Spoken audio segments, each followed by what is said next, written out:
Good evening, vampires, werewolves, and all other nocturnal beings. Welcome to Tiddies By Night, a Vampire the Masquerade actual play run entirely by creatures of marginalized genders and presented by Tabletop Tiddies. My name is Kelly, my pronouns are they, them, and I will be your storyteller for tonight. But before we get into the episode, we want to acknowledge the colonial history of Canada and how Canada has and continues to take from Indigenous people. The effects of colonization are still felt to this day, and we acknowledge that this episode is being recorded on the stolen lands of the Secwepemc, Semiahmoo, Katzie, Kwantlen, Musqueam, Squamish, Tsleil-Waututh, and Coast Salish First Nations. If you would like to know more about the effects of colonization and to support some Indigenous charities and organizations, you can go to the resources page on our website at tabletoptiddies.com/resources. With me, I am joined by the investigators of the occult and unusual. Hello! My name is Emily Matchette. My pronouns are she, her, and I play Imogen Wright, the Salubri whose pronouns are also she, her. Hey everybody, I'm Charlene Bear. You can call me Char. My pronouns are she, they, and I play Octavia Smith, the Tremere, whose pronouns are she, her. Hello. My name is Rachel Theilade. My pronouns are she, her, and I am playing Evelyn Stormloft, the Nosferatu, whose pronouns are also she, her. And tonight we are joined by a very special guest. You've heard her voice before. Shayne. Hello, I'm Shayne Eastin, and my pronouns are she, they. I'm playing Florence Newton, Salubri, and Florence's pronouns are she, her. Yay, we we're are excited. using Sirenscape to help make our stream more atmospheric. If you hear some music or if you hear Nora Ibrahim as my sire, that's all through Sirenscape. You can use it too. It's free at sirenscape.com. And we will be doing a nice special shout out on Twitch this evening for our friends over at Something Wicked 5e. By the pricking of my thumb, something wicked this way comes. Comedy crossed with horror vibes? Well, hell, welcome to the Carnifexia. As if being in a busted up plane wasn't bad enough already. Join the Briarwood Brave every Wednesday at 6 p.m. Pacific Time over at twitch.tv/something5e as they meet danger head-on, traversing the trials and tribulations of Gastheim, the darkest and spookiest nation on this side of the multiverse. Heroes beware. Possible triggers for tonight. Ghosts, religion, and various vampire things. Cannibalism, gaslighting, all the spooky things that vampires do. If anything comes up that you're not comfortable with, feel free to step away, come back later, or skip this episode entirely. We do a previously on next episode, so you can catch up. I've got a list of lines and veils of all my players, and if there's anything that they feel uncomfortable with, they can X-card it. We'll skip the scene, and we'll move on. No questions asked. Everything is chill and safe. I recommend you all use it. Now, speaking of safe, previously on Tiddies By Night, the investigators of the occult and unusual took a trip to visit their good friends, the Giovanni. Hoping to use the information about their daughter's death to leverage some help, Evelyn proceeded to tell them all the information before getting any help. But Like you Giovanni's. But the group did pique the interest of Angelo and Valentina by mentioning the name Spring-Heeled Jack. In a tense moment of repartee, the two groups agreed to work together and hunt down not only Spring-Heeled Jack, but the doll that houses Marguerite's soul. Octavia, using her Tremere rituals, and led everyone back to the IOU. Valentina, using her own powers, revealed that a spirit had entered the IOU looking for Marguerite, and that there were more answers in the Shadowlands, the realm of the dead. With Angelo staying back, the rest of the group walked into the shadows, where they emerged in a faded memory of their office. Prophet, now a wriggling mass of shadow tendrils, but still a good boy, led them deeper into the dungeons. Meanwhile, Imogen found herself put upon by trapped souls who begged her to give them passage back to the living world. She obliged, and the spirit quickly backpacked onto Imogen. In the shadowy reflection of Evelyn's room, they discovered Marguerite, whole and hiding behind the cacophonous wails of the damned.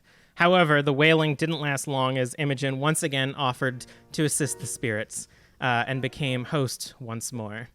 Valentina attempted to trick Evelyn into giving her Marguerite's but fled when the strain of the Shadowland became too much.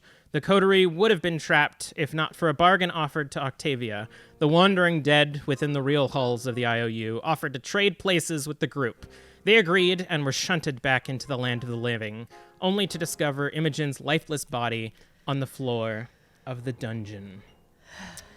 But not far from there is a small inn with a room on the top floor that overlooks the main road leading back to the IOU. For the last few months, this room has been occupied by a single resident.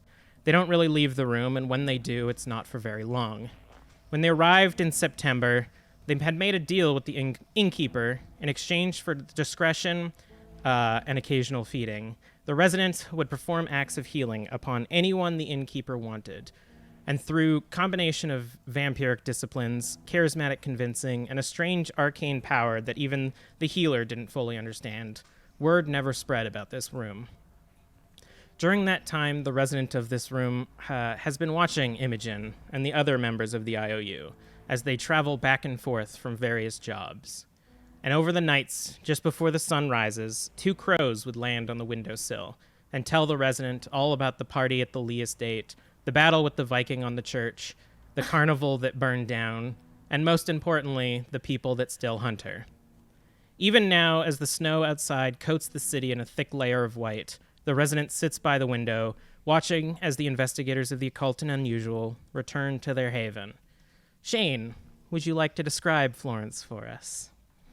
Sure. Florence has beautiful, long, curly red hair. She's often wrapped in her big flowing shawl that she uses to sometimes shield herself, especially these days, now that she's been hiding from the people who've been hunting her. As you sit on the windowsill, much like any night, as I had mentioned, you once again spot your niece very far off, walking down the street back to the IOU. She's accompanied by 2 others in addition to her friends that you don't recognize. And it is a quiet, peaceful night. After some time, the 2 crows land on the window again, as you see Rocky and Harris pecking on the window for you to open it. I open the window. Say, Rocky, Harris. We're early. Sorry. Something urgent. The 2 crows are like talking over each other back and forth to the point that it's hard to figure out which one is talking. Imogen, she walked into the shadows with someone else. They didn't come. She didn't come back. The one that did it came back. We haven't seen her. Oh, look, slow down. Tell me, is she okay? We don't know. We went in after the others left, and we looked. We couldn't find her. We think she might be in the shadows still. We don't know. We're not sure. Oh dear. What does it look like out there? Are there people looking for me? Do you think I can risk it? We haven't seen them yet. We think they might be occupied with the doll. It might be time. It might be time. Take me to her. All right, follow us. Back inside the IOU. Evelyn, as you are shunted back into the living world, you notice lying on the ground next to you is Imogen, completely out of it, appearing to either be in torpor or fully dead. Marguerite is curled up where she was behind you, just groaning in pain. Evelyn seems absolutely drained at this point, sort of leaning on Prophet. I mean, Octavia. Octavia. Yeah. That's me. I'm Evelyn. Evelyn seems fucking fine. I am fine. The Shadowlands except did for nothing. the fact that all my Viking friends are fucked up. Okay. Okay, so I see Imogen. Shit. I run over to her and kind of like hold her, and I want to see if I can tell if she's like permadead or if she's just in torpor. I'm assuming I'd be able to tell because Yeah, being that she's only about a year embraced. that she wouldn't have shriveled up at all. No, That's the but she thing. would still be a year-old corpse if she was fully Yeah. dead. She like slumps over and her eyes just kind of, all three of them just kind of roll. If she doesn't seem to be dead, perhaps in torpor, but doesn't have any injuries on her. You silly girl, and I just like lift her up and put her on the couch so she's not on like the sofa thing that we have in the main room, just so she's not. Oh, you're lying on in the your floor. dungeon right now. Oh, we're downstairs. Yeah. That's right. Are there?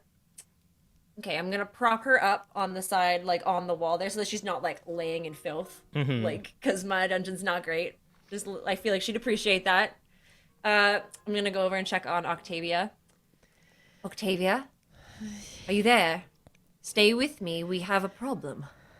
What is it? Our darling Imogen has, well, she's either in torpor or something far worse, and we need to deal with it. Oh my goodness. I can feel all the spirits that would have been helping us gone. I'm not sure what we can do. Storyteller, would I have heard or overheard when Imogen was talking in the Shadowlands about how she was helping spirits? The first time when she called out that she had made a mistake and someone had asked for help, but when she got possessed the second time, she more or less was fully possessed at that point and just Okay. seemed to be a little bit scared. Okay. She seemed to say she had made a mistake in the Shadowlands, and she agreed to help someone. Does that ring any bells to you, Octavia? Well, it depends on who she was speaking to, but Yes. many spirits are of the kind sort, but these were fleeing spirits. They may have been a bit desperate. Imogen, far too kind, stupid girl. Ugh. I think I know what happened. Marguerite, please Yes. inform us. Are you all right, by the way? No, mean, I'm no, not all but- right. That other woman, she was doing something. I couldn't control myself. Yes, I caught on to her schemes right away. That's why I didn't agree to what she was planning.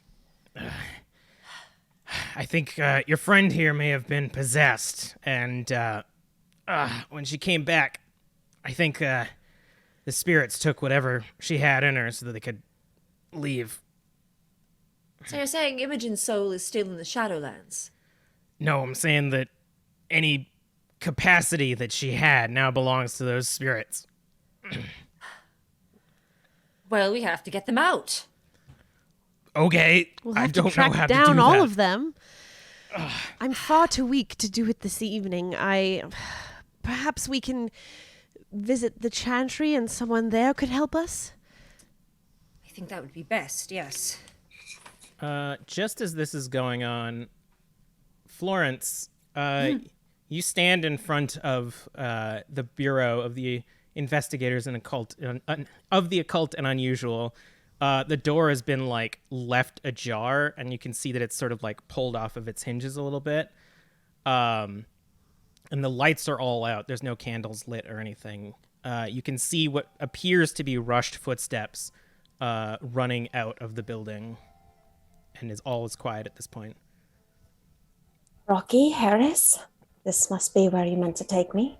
Yes, we don't know where the other two went, but we think you should look for Imogen in here. Okay, I want you to wait out here. And if anybody comes, anything suspicious, you know where to find me. Roger.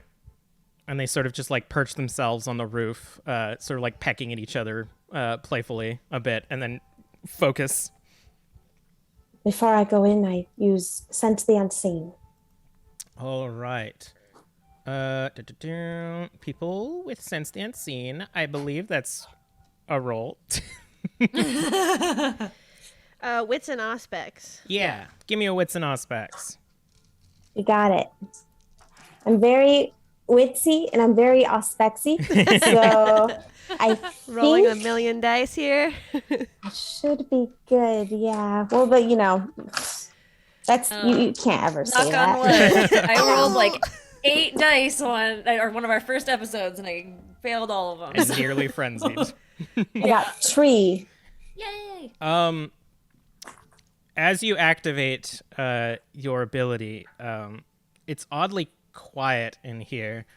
The last time you were in this building, there were some lingering spirits wandering around, but it seems deathly silent, ironically, at this point. And as you enter the building, you see the whole place is set up now to look like a meeting office for some sort of business. Evelyn has told you about what they do here. You see a desk off to the right with an overturned garbage bin and just litter spilled everywhere.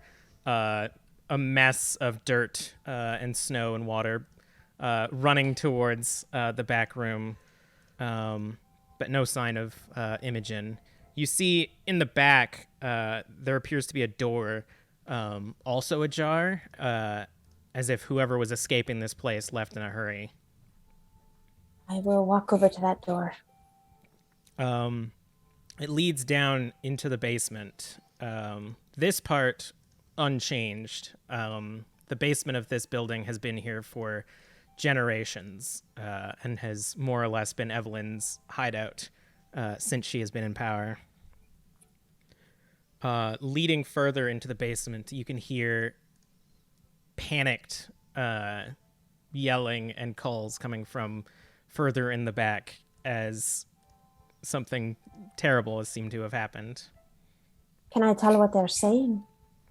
Evelyn, Octavia, what are you currently saying? Do you think you can carry her all the way to the chantry? I'll make it work. This is important. We're gonna look too conspicuous. 3 women, one of them is unconscious. You have a cart, don't you? That we do. Just get her up top, and we'll put her on the cart. If you think that people of the Chantry can help her. But I don't know. They're no experts of this. Well, I'm not going back to the Giovanni. No, absolutely not. They will do something to her in order to get information about Marguerite. I think I recognized Evelyn's voice. Indeed. So I start running to wherever they are. The two of you hear hurried footsteps outside of Evelyn's room. I draw my sword just in case, because who the fuck else would be here other than the Giovannis at this point, question mark? So I'll shield Imogen's body with my own body. That's all I can do right now. yeah. I mean, you got a big dress, so that works. Yeah. And Evelyn, as the steps come closer, standing in the door is a face you haven't seen in nearly decades as Florence rushes in. Where is she? She's right over here. Assume you've been keeping an eye on her. Yes, I have. Well, she's far too nice for her own good and got herself possessed. Oh dear, what did you do that for?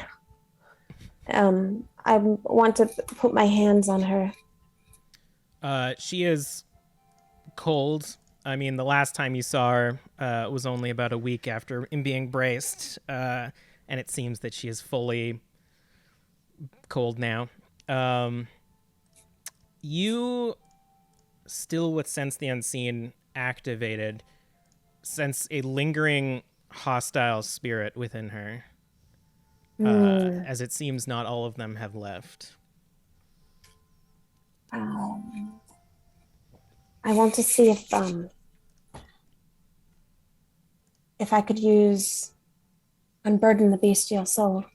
All right. You would... Being a Salubri, activating such a powerful ability around all of these other kindred, would you have the foresight in this moment to let them know to evacuate? I sure would. Hey, I'll get the fuck out. I was just about to say that. Perfect. Yeah, I figured as much. Prophet, please guide me upstairs. The now dog-shaped dog will lead you upstairs. Marguerite will join you, and leaving Florence and Imogen alone. I'll like walk with. I'm assuming Marguerite's probably not feeling too hot, so I'll make sure she can get up there all right and all that too. So Yeah, sounds good. She's sort of like slumped over you at this point. It Yeah. seems that even without a soul, her body can still sustain damage. Florence, give me a composure and that ability that I definitely put this discipline in the right column for. Oh yeah, we got this. Ominous. Oh my. I just fucked up making this character. Composure. Oh wow, I'm so well composed. Heck This is yeah. a good roll for me, everybody. Famous last words. Fingers crossed. All right. 1, 2, 3, 4, 5. Nice. 5. And are you trying to pull the hostile spirit out or Imogen's Yes. soul? All right, that's good. Because it is versus humanity, and Imogen is 8, I think. Luckily, luckily, this wraith within Imogen is not. So, as you sort of like cradle Imogen, who is currently lifeless, your forehead just begins to fountain out blood. Your entire face gets covered and just starts like dripping onto Imogen, and you feel this dark spirit pulled out of Imogen onto yours, and this weight you can feel within your own soul as this hostile wraith is now yours for the time being. Imogen, with 1 willpower, you sort of wake up and see this blood-stained woman holding you.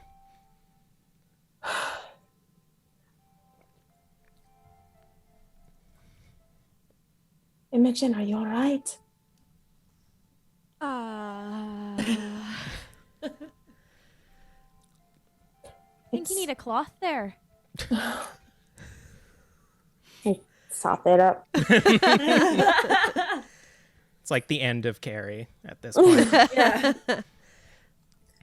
I'm sorry, there was nothing I could do except this. You were in trouble, and I had to pull it out of you. Okay.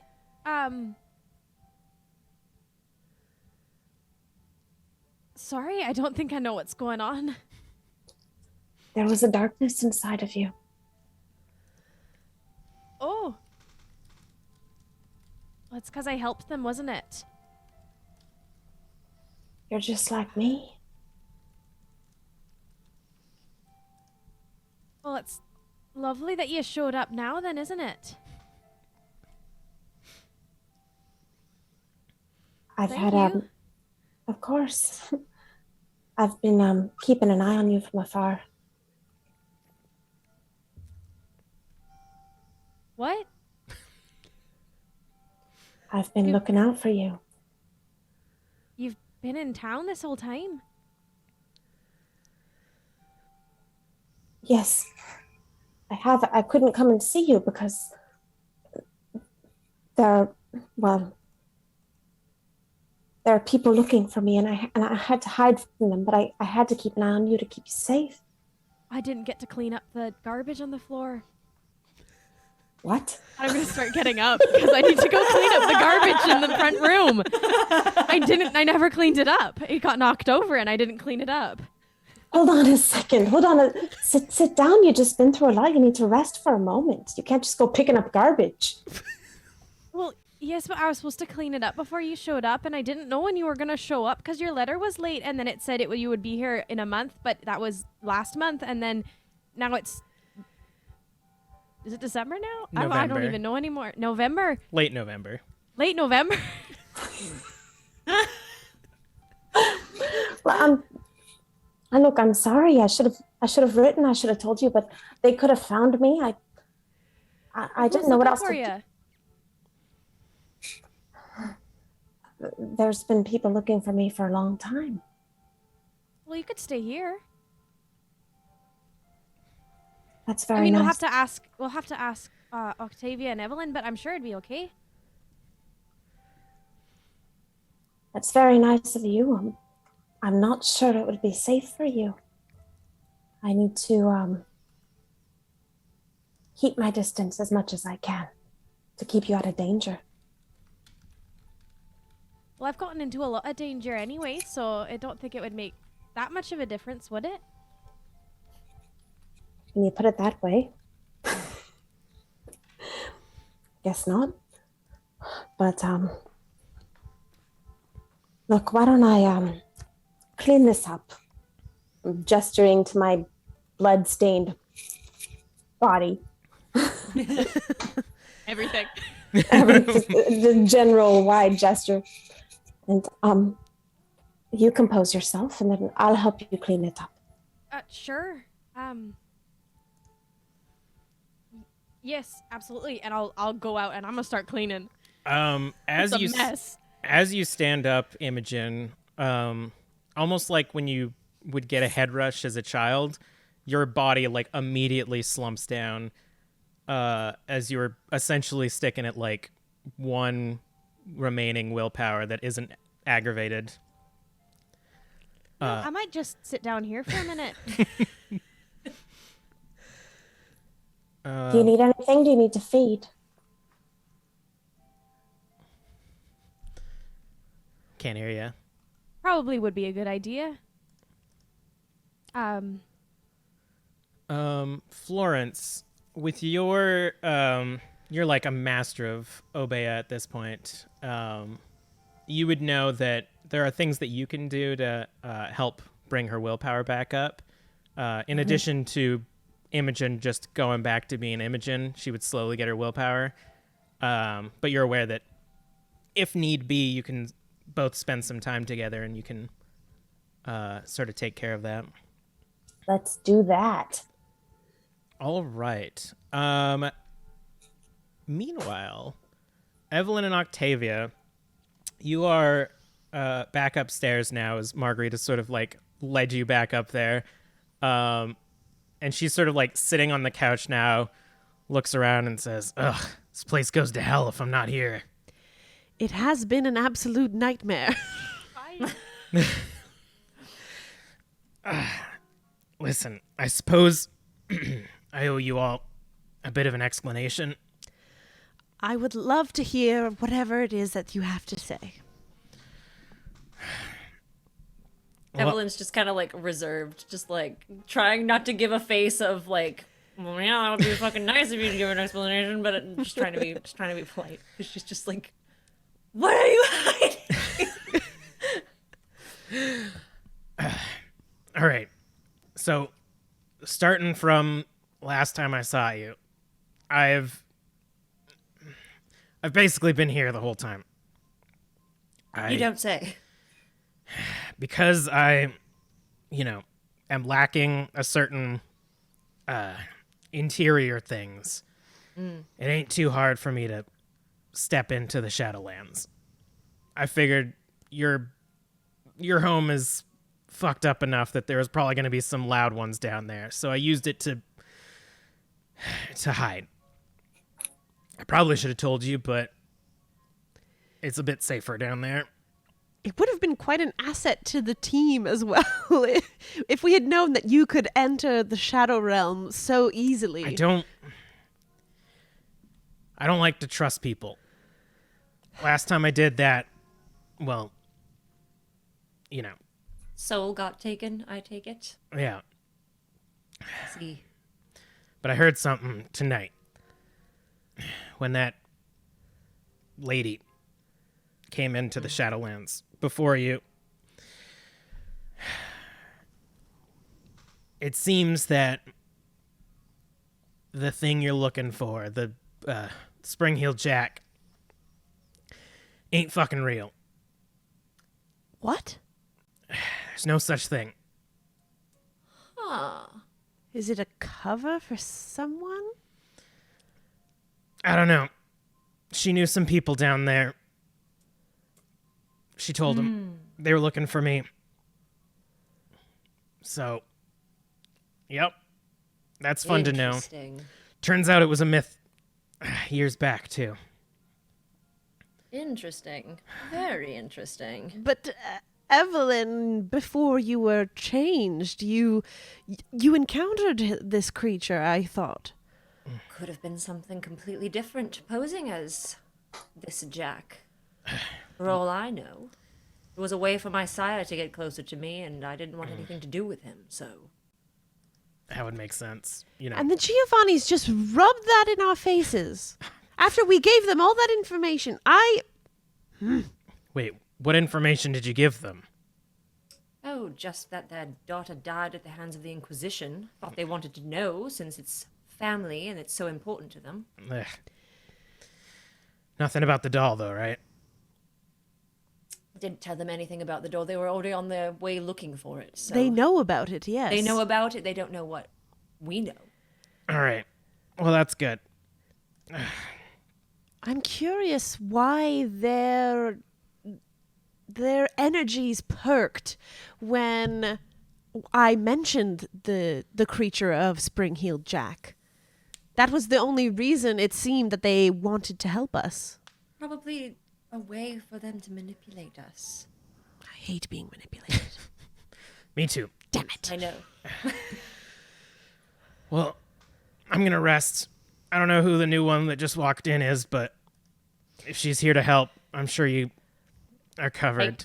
I can assure you she will help.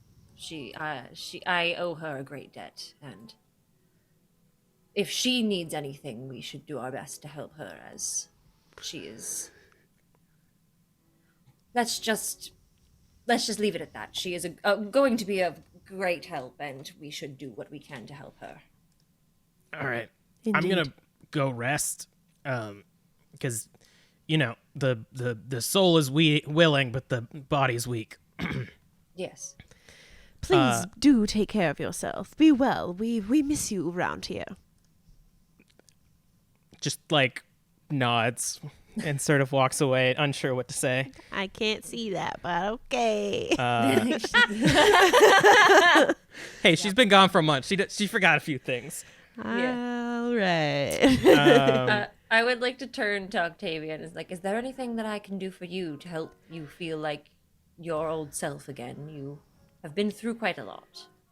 It's so strange that being amongst the creatures I love has drained me so. I think perhaps just time to rest, but we may not have access to that. Storyteller, would there be anything else that I could think? Is there a way that I could heal up some willpower myself? Give me a int and a cult. Ooh, my good rolls. Okay. It's interesting because there's so few Salubri, you yourself might not be aware of their abilities, other than the ones that Imogen has shown. 4 successes. 4 successes. Yeah, I would say, like, because Imogen has used her abilities on you frequently, you would know that, like, having such a powerful Salubri in the house, given enough time, can help. You yourself can't really do anything unless you just encourage Imogen to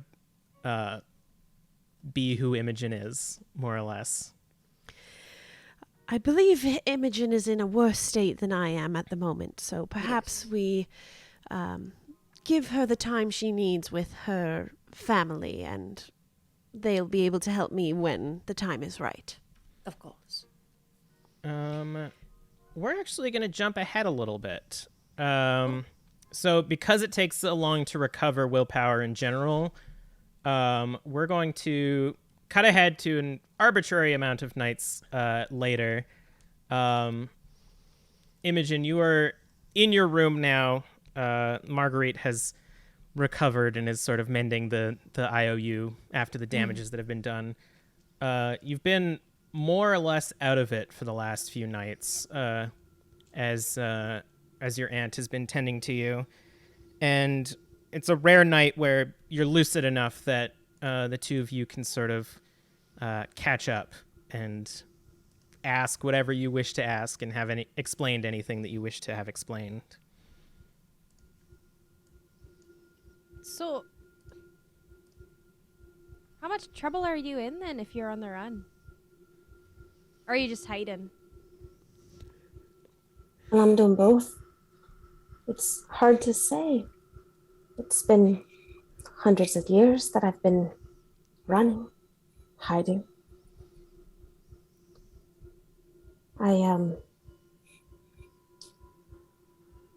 There are people who are afraid of me.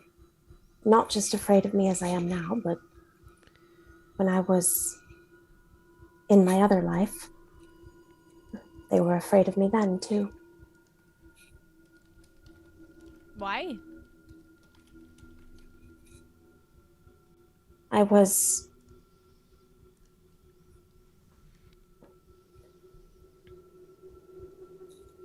hunted because I got someone sick. They called me a witch. Oh. They said they were... No, it's not. They said they were hunting me because I got her sick by kissing her. I think they were just hunting me because I kissed her. That's not very nice at all. No. Not at all. And they're still hunting you. They don't think that you died. I think that they know that I'm different. That I am what I am now, what you are now. Right.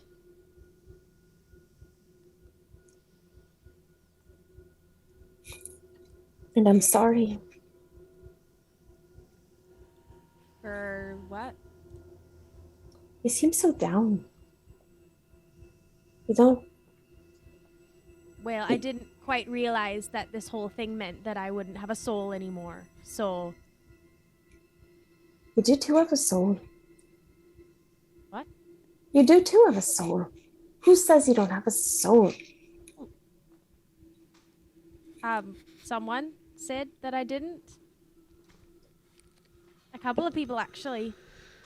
And then, I went to the church, and that kind of made me feel a little bit better, but I was really sad because it meant that when I died, I wouldn't go to the same place as the rest of my family, you know. So then I was really sad for a while, and then I was kind of angry for a while, and still am a little bit, I guess. But I do have a soul? What's a soul anyway? It makes no sense. Who's to say that... Look at what we can do. We're not like other kindred. I can take somebody's pain away with the touch of my hand. What does that mean? What's soulless about that? So, I shouldn't worry then that when I die for real, I still have a chance to go to heaven. You already died for real. I don't think she knows what to say to that. But I'm sitting here now. I don't, no intelligence. Big words. What do you think heaven would be like if you went there?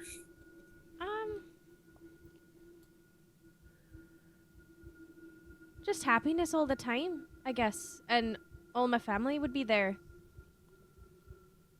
Save for Beckett, because he's still alive. But the rest of them would be. Am I your family? Oh, yeah, I figure so. And I'm here.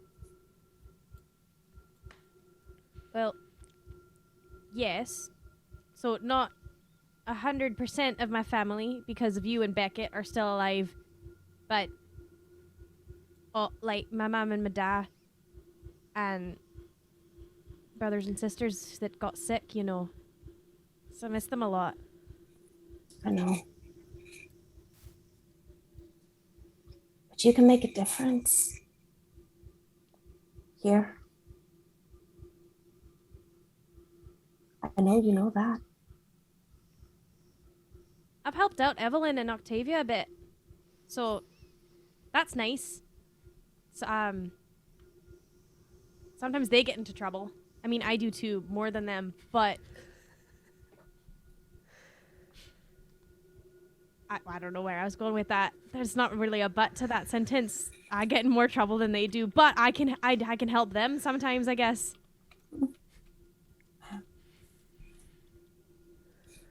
Well, then maybe you did find a family. Oh, you said in your letter that they're my aunts. Should I be calling them aunt? I haven't been this entire time. And then I asked Octavia, but it turned out it wasn't Octavia. So I don't know.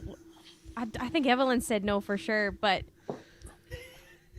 from an outside perspective, should I be calling them aunt? I don't know what you're talking about. In the letter she got, it's. I love this. Just in case anyone got the letter intersected, you referred to them as aunts. So it's like, yeah, you're staying with your family, not these two vampires that I've sent you to. You know, the aunt. It's like how, you know, the family friends that come by once in a while. Auntie Their aunt and Evelyn. uncle. I was doing that to maintain the masquerade. It's, look, these people that are looking for me, they're good at what they do. And I didn't want to put you in danger, so I was just trying to make it, you know, something different than what it was. You need to try a little harder on that front as well. I've seen you. I've been watching you walk around out here. You know, it's freezing. It's the winter. And you're walking around willy-nilly with nothing on. Like you're not even cold.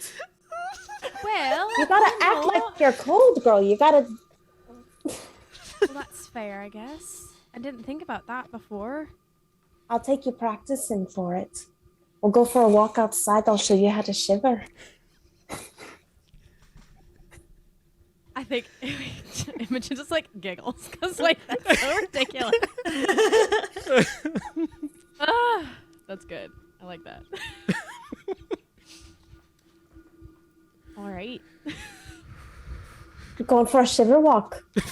Great. we should take Prophet with us because I know Octavia likes it when I take him out for walks sometimes. Okay. Let's go. Do you mind if I ask who's looking for you exactly? You just keep on saying they and them, and that's not very descriptive, and I'm curious. You don't have to tell me if you don't want to, but... Florence looks around. Lowers her voice. A long time ago, we called them the Inquisition. They'd go after anybody that... Oh, you should definitely hide them. They're around town, for sure. I know. That's what I've been saying. They've been looking for me. Well, let's not go outside then. Let's just stay inside and we can shiver. We'll shiver up with a good book. Rocky and Harris would actually... they've basically been spending the entire time that you've been here with Imogen patrolling, and you get the sense that they're more occupied with the artifact that they've recently acquired, that you have some leeway, especially with your innate ability to just be forgettable to people around you. Mm-hmm. That of all the times, this would be a good time to go for a shiver walk. We can't practice the shiver inside. That ruins the whole point of it. All right. We'll go Outside is where you're going to be cold. All right. And I'll go, like bundle up, I guess, and grab a cloak that I probably haven't used at all yet. And your aunt and Prophet go enjoy a shiver walk. A few weeks go by as you're still recovering, and being around your aunt definitely helps kind of remind you of what it was like to have blood family around. Evelyn and Octavia, is there anything that you wish to be doing while Imogen is off recovering with her aunt? Are we in the month of December yet? Yes. So it was near the end of November that Florence arrived, and she's more or less been inside. But December has definitely arrived, and the snow is just like thick now outside. Okay. I have something that's not as critical as something that is critical, but I do want to do some shopping for gifts for my family for the Christmas season. But I also want to try and find out what I can about who has the doll. Okay. Yeah. I was going to say, I want to do a little bit of research on who, if it wasn't Jack, because he's a myth, it isn't real, who the fuck impersonated Octavia and who stole our souls before all this shit went down. Sounds good. Yeah, that's critical. Florence, while you're here, would you inform Evelyn Octavia of the people that are hunting you? Yes. All yeah, right. I feel like that would probably, yeah, cool.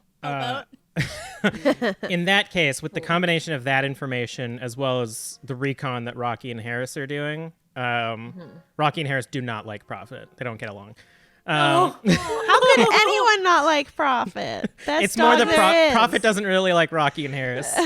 Dogs like to chase birds. Yeah. Yeah. You would sort of piece together that the people that are hunting Florence probably recently acquired the doll and have sort of been doing work on it to try to whatever they're trying to do with it. And yeah, so you figure that they're probably busy with that, and you sort of piece together that those two groups are the same people.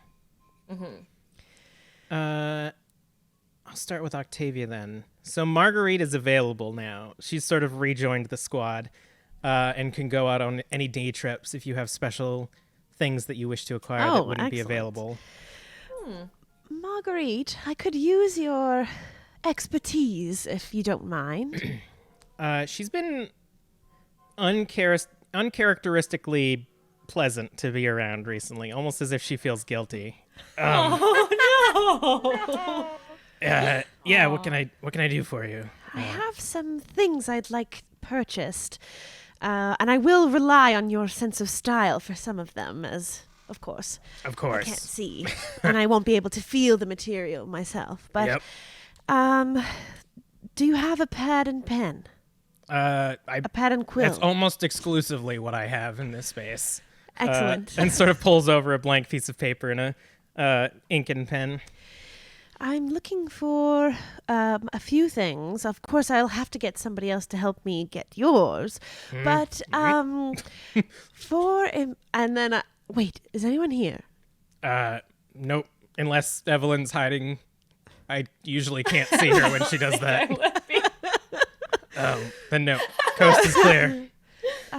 These are for gifts for the festivities later this month. I'm looking for a moonflower. Might be a bit difficult to find. And like a Perhaps real one one? that... Pardon me? like a real living moonflower? Yes, ideally one that's already begun its life in a nursery so that it would be easier for Imogen to take care of and allow it to thrive here. All right. They're white and they bloom only in the evening, so I figured it would be a special treat for her. I am about 300 years old. I am well aware what a moonflower is. Okay, sorry. Next, for Evelyn. We're just gonna blast past that 300 years old thing. Just little drops. Just put little drops of Mio into this water that is the mystery of Marguerite. Damn. Evelyn, with quite the busy woman she is, and where a lot of her adventuring does take place, I believe that she'll be in need of a new pair of boots. I'm hoping for something lace up, sexy AF. Something that isn't covered in sewage. Exactly. Something that can withstand sewage, I assume. Yes, a hardy soul. Yeah. Yet. Yeah. Maybe something made of a non, or maybe a slippery material that sewage can slip right off of. A non-porous material. And the last... I now have to imagine what Evelyn's boots look like, and I hate it. And last but not least, for our new family member in the home, this may be a bit difficult, but I'm hoping you can acquire the services of a photographer. I believe a nice family photo, a fresh one, would be a treat for her. I got a question for you. Do you know if Imogen takes pictures well? I don't. I know that she doesn't leave a reflection, but I'm hoping that this experiment will pay off. All right, we're gonna give it the old college try. I didn't fully really imagine think this through. Damn it. No, Kelly recently learned that the myth of vampires not casting a reflection is because mirrors used to be made with silver, which is like beautiful. I love it. So we're gonna give it a try. We're gonna see if this picture works. All right. What about an artist? Like a family painting? That's pretty expensive, but That's also expensive. it's entirely up to you. I'm gonna go for the photographer, and then we'll see how it goes. Keep an artist on retainer just in case. See if their commissions are open. And Evelyn, you were trying to figure out who that person impersonating Octavia was, correct? Yes. All right. Is this something that you personally are going to do, or is this a William activity? I think I would be involved. I might take William and possibly one of my other people out with me, because I'm kind of feeling like after our group meeting, I'm needing to like share the love a little bit. That's I fair. don't want them to eat each other because they're jealous. So I'm like, you need to go hang out with Amber or whatever, because you need to play nice and not be a dick and show off to everyone. Teacher's pet. You're doing play dates for your Nosferatu games. Yeah. I love it. Also, thank you, McStabber Studio, for the raid. Yes, they say that they just got done saving the titties with their National Breast Cancer Foundation charity stream. So they figured perfect time to raid the titties. Hey, Love that. Thank it you all so worked much. out. Okay, so I'm imagining, with the information that you received from Marguerite, that more or less Spring Heel Jack has been a running off and on myth in London for generations. He disappeared for a while and then suddenly came back, and it's weird that there are also supernatural things happening at the same time. Question mark. Like, Give me a let's do intelligence and investigation. You can use either yours or William's, but whichever one you use, you can add 2 dice since this is a group thing, and that'll just determine how much information you get over the course of the next couple weeks. intelligence and investigation. And I'm sorry, I can use 2 extra dice? Yeah. Because it's both of us? Okay. Let's call it the help action. Amazing.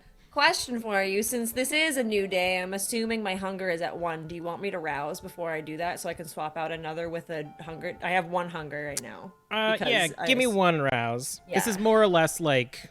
I just want to know if I need to swap out any of these black For dice sure. with another hunger. Yeah. Nope, we're good. Cool. Amazing. Sick. Chat, you can also rouse along with Evelyn if you want to by typing !rouse. I need to get Imogen to rouse more now that her sire is here. 2, 1, 2. Just want to make sure.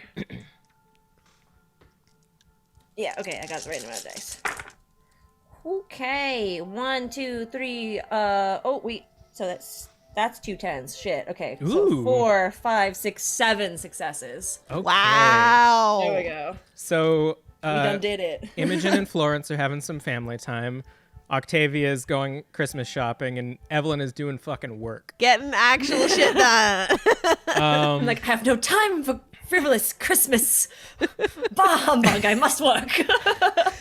You are accosted by 3 ghosts. So with the help of Amber, William, and yourself, sort of scouting out the city, strangely enough, the Spring-Heel Jack murders almost immediately stopped after that night. The fuck? The myth in the city is that they're almost doing that like, hey, this thing happened, therefore Spring-Heel Jack is back. And the humans are just justifying that the murders stopped and the ghost has gone back to rest. But with the help of your squad, you notice an extreme lack of activity coming from the Giovanni estate. It seems that they have more or less reclused themselves for the last few weeks, doing a piss-poor job covering their tracks. You are now convinced that your encounter with Spring-Heel Jack back when you were a human was a ploy by your sire to white knight himself into your life. By Gross. quote-unquote protecting you from the Spring-Heel Jack spirit that has been plaguing you throughout the city. Wow. Owen Wilson over here. He miladed me. Okay, cool. And it is at this point that standing atop a rooftop just near the Giovanni district, William sort of approaches you. Mom, I've some bad news. It seems that your sire was working with the family this whole time. As in the Giovannis. Yeah, that's right, Mom.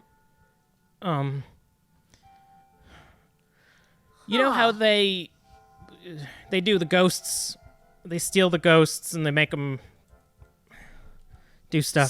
So you're saying that he cut a deal with the Giovannis to force himself into my life. It seems that having a murderer on the loose, generating new souls in the city is good for the Giovanni, and coming up with myths to cover the tracks was all part of the deal. Huh. Evelyn is very quiet and looks as if she might be plotting. William backs up. like the quiet anger. You don't it's the mom that's really quiet that's when you know you're in deep shit. That's Yeah. the type of quiet. All right, cool. Amber sort of steps up and says, Mom, I would... Listen, we are loyal to you to a fault, but I would advise not... You must let it go, Mom. The Giovanni are... They're not worth it. They will destroy you, Mom. And I don't want that to happen. I didn't say I was going to act on any of my thoughts now, did I? I understand. We've learned more information about the harpy as well. Yes. Melinda seems to be doing an all right job spreading the word that it's the positions she seeks. And the idea of a Nosferatu harpy isn't exactly pleasant to a lot of people, but I think that might be the direction we should go in, Mom. It seems less deadly. Well, I do hate Melinda. As do we all. I'd be more than happy to distract myself from my past grievances by ruining a Toreador's own life. Yes. That's the Evelyn I remember. All right. Well, shall we begin spreading some rumors then, Mom? Do so. Spread it like the plague. I did warn them after all. Yes. That estate will be pulled to the ground, Mom. And you're like cackling ghouls, just sort of rubbing their hands with diabolical intent. I think Evelyn joins them a little bit, just like a nice, quiet little chuckle to herself. That sounds very maniacal and haunting. Now go, leave me. Right. And then they run away. William kind of trips a little bit. We're gonna head back to the IOU as for a once again calm night.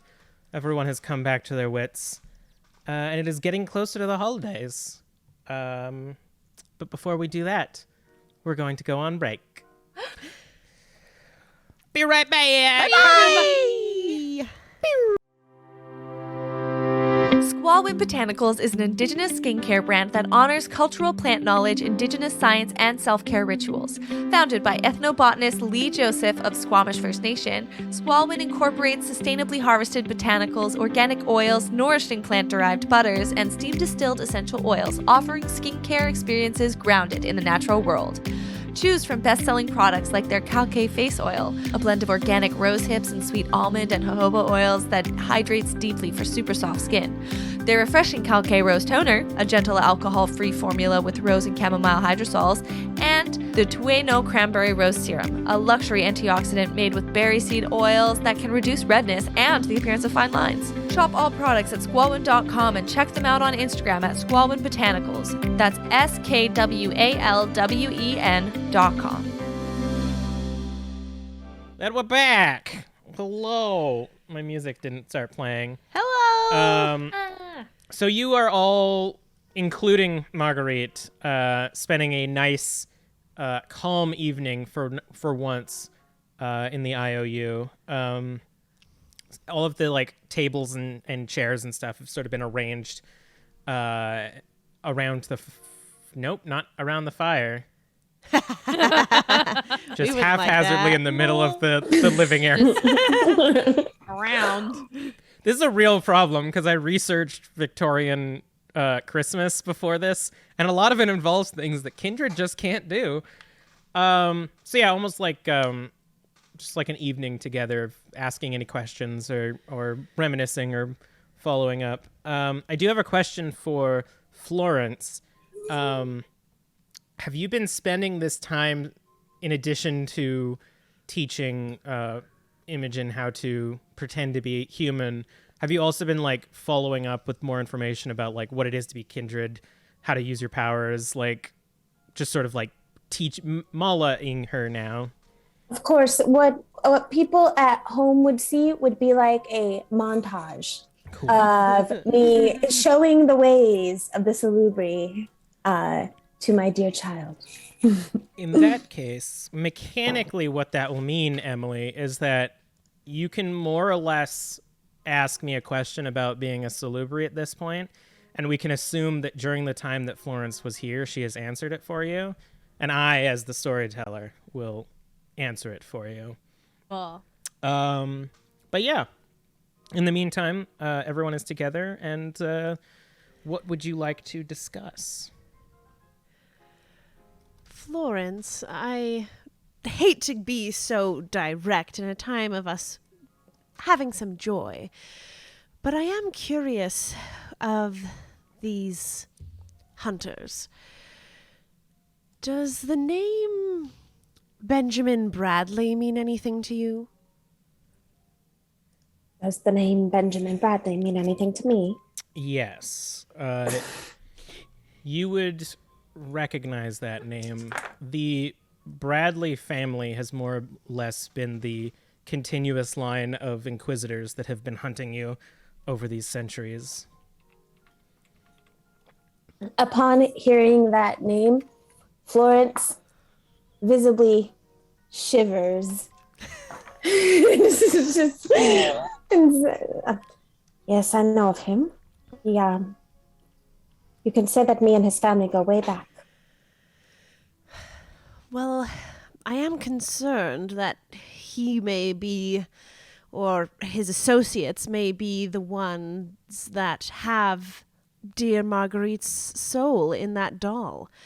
And if he's also causing you trouble, I wonder if perhaps we may have a little festive shiver walk to nearby his whereabouts. You don't know what you're dealing with. He's dangerous. I actually do know. I myself used to be an associate of his. Would I know this? Nope.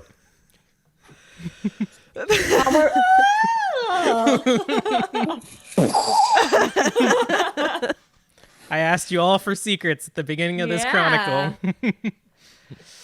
How were you involved with this man? I used to, and she'll gesture to the coterie. I'm so sorry, it just never came up. And she'll turn back to Florence. I was tasked with creating gadgets, useful items, artifacts that would perhaps lead to our kind. I worked on how to perfect the stakes. I am not proud of it now that I have become what I have become. But I do know a bit about his, I wouldn't say weaknesses, but openings that we may be able to use to our advantage. Does he know you are what you are? I don't think so. Our area of work was raided by Vanessa and actually Evelyn. That would be me. At the time, I was severely injured, and they made the decision to turn me then and there, thinking I was a bystander.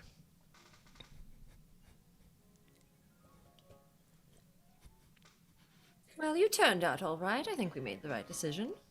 Ellie, you look so pleased. Fuck right off. You look just happy right now.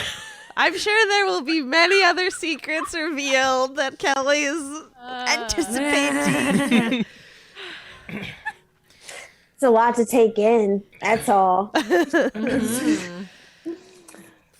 Family holiday dinners, am I right? Yeah, right? But they spoke of a woman that was always out of sight, out of mind, and yet in the scriptures they would mention her frequently. I believe that hearing you say that they've been following you for a century, I believe you may be that woman.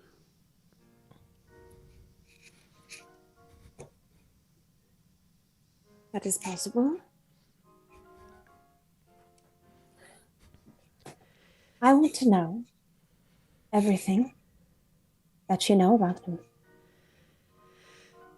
Well, he was a very secretive man, but I did spend some time with him. The time I did was very fleeting, as I was more of a lower rung on the ladder. But I'll tell you what I know. I'll tell all of you. What information would I know? So yeah, as you said, you were more or less a contractor. You're sadly, the fact that you couldn't see them made it very pleasing to them that they could be more secretive. So you don't actually know what he looks like. Yeah, whatever. You could recognize his voice, and you don't know what Florence looked like, and they frequently plastered her face all over. But you would know that they never stay in one location for too long. The place that you got raided actually was an inn that they had taken over more or less as a headquarters for a while, until Evelyn and her friend / associate were tasked with destroying that one. You also assumed he was dead, but the past few months have sort of changed that. They are very safe and don't really make moves unless they feel like they can get out safely or something extremely valuable is on the line. In this case, they came out of hiding to get Marguerite's doll. Why they need a token that can absorb souls is beyond you at the moment. But you do know that the way they spoke about Florence was almost mythological. At this so far down the line of Bradley's, they started to begin to think that she was not real. But it was almost at this point a family legacy to find and destroy this woman. They occasionally feel confident that they found her, but she always moves around. And by the time that they think that they've found her, she's gone, and they sort of forget about that for some reason. So I share all of that information. You've done quite an excellent job being on the run, always just out of reach to them.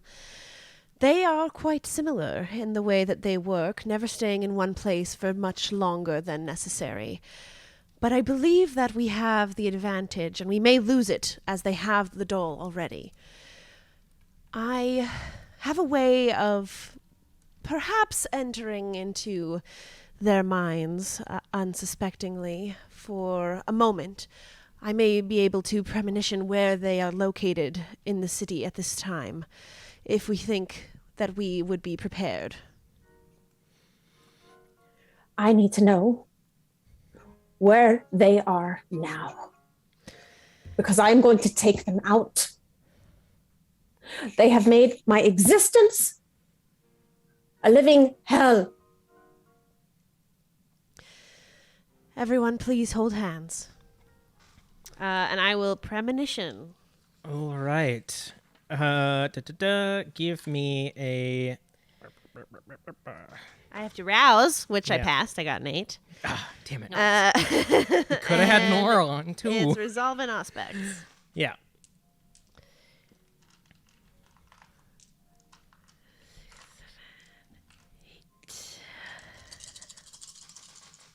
Come on. 5 successes. Jesus. So as all of you hold hands, Octavia focuses in, and you're all dropped, for lack of a better word, into this inky blackness. Imogen, you have seen this before back at the Lee estate. And you're sort of just floating there, anchored by Octavia, unable to let go.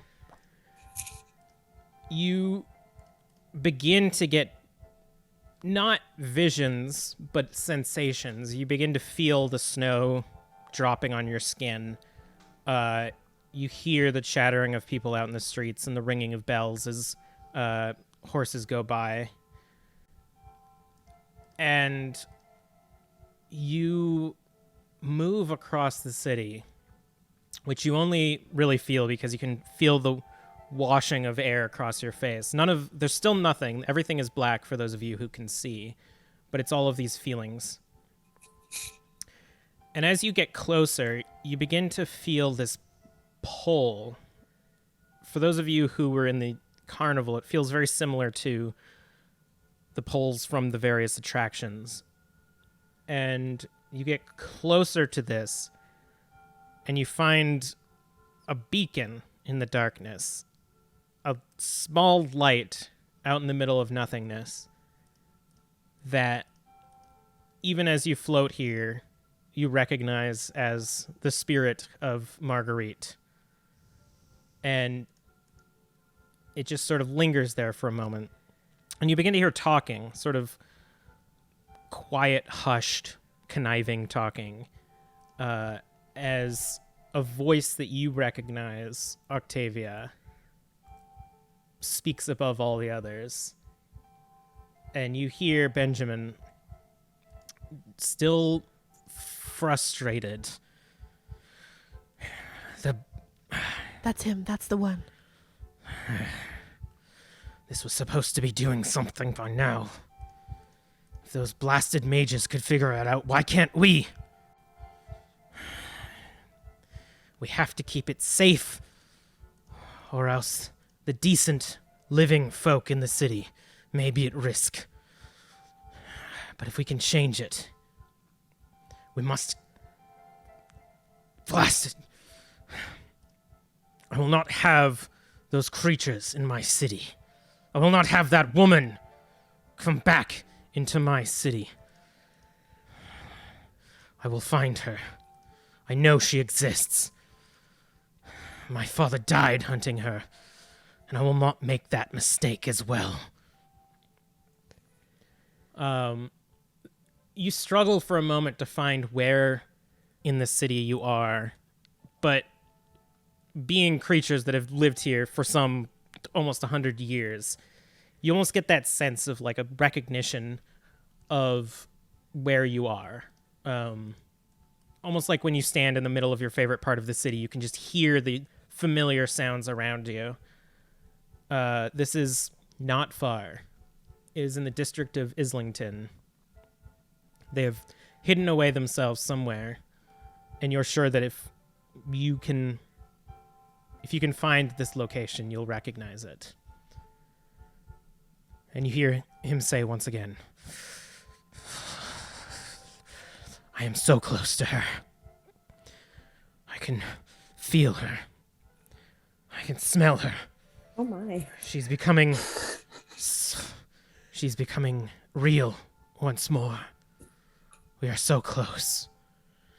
We must find her before she disappears back into myth. And you are pulled back out of your premonition, back into the IOU, sitting once again on the couch, holding on to Octavia's hand. Did it work? Did you see? Florence, is there something glass nearby? Yeah. There's like vases and glass coffee tables and whatnot. The second she leaves the premonition, Florence throws a vase against the wall.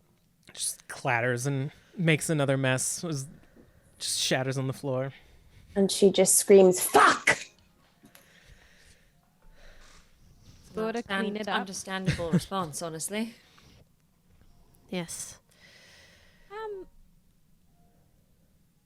There's one piece that I'm really confused about, and that is, Marguerite, what? Sorry? Well, you must know more about this doll than the rest of us, and they're trying to do something with this so that they can get my aunt, so would would you like to please share with the rest of the class? Sass from Imogen. Well, full disclosure, I guess. In spirit of the holidays, let's get it out there. I used to be known as what's called a sin eater. It was in those people who don't actually possess any powers. What they would do is, before someone died, would take their sins away so they could go and then just kind of like finger gun points at you, Imogen. Up to the good place, I guess. But I had a innate ability. Kind of like looks at you, Florence, almost like not guilty or like just like feeling bad. You can tell that she feels bad and says, it's kind of similar to what your type can do. I can essentially take someone's soul and prepare it to be unburdened, or at least I could. A long time ago, I met up with some folk that wanted to use that,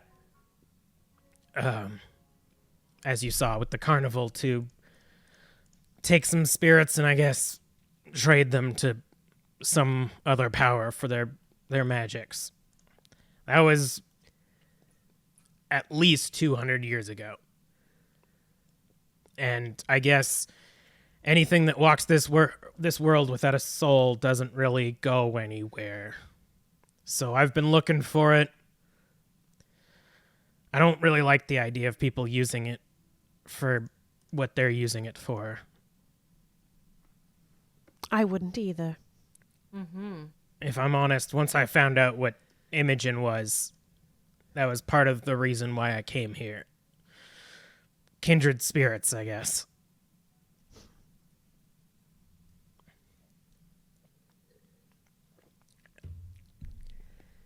Well, does anyone want anything to eat?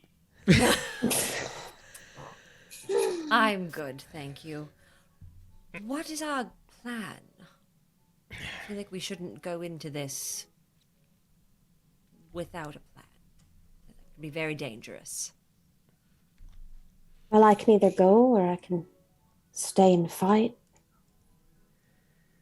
I don't know what to do. What's kept me surviving for so long has been hiding, not being seen. I think perhaps we're stronger together. But we don't want to make you do anything that feels not right. Your instincts have led you to success so far, but know that you have a coterie of allies at your hand, should you need us. I can tell. And I can tell by the way that you've taken care of my child. I can trust you. Imogen, this being the holidays, I do want to talk to you about something. First of all, I apologize for my terrible Irish accent. It's been a few years since you've been home, so it's all You've good. been very nice about not bringing it up. I'm sure mine will fade in a couple hundred years as well. Yeah, Florence has been in Montreal for a year. So the fact that you don't have just the disgusting French accent. Okay, good. Look, no matter what I do, whether I hide or I stay and fight, I need to tell you something. I want to talk to you about your soul. I know you were worried about that before. Right. Maybe part of the reason why they're still hunting me after all this time. It's because I've been looking for something similar to you. Souls, heaven, I'm not sure what's real. But there has been a legend, bit of a myth, something called Golconda. All right. I've been looking for this. Supposedly it's a way to save ourselves. I'm happy being what I am, and you should be happy being what you are, because we can make a difference, we can do good, we can have lives as long as no one's hunting us left and right. But it's worth looking into, and I've been doing some research on my own. Sure. I want to hand her a notebook. All right. What is in this notebook? It's a bit of a journal that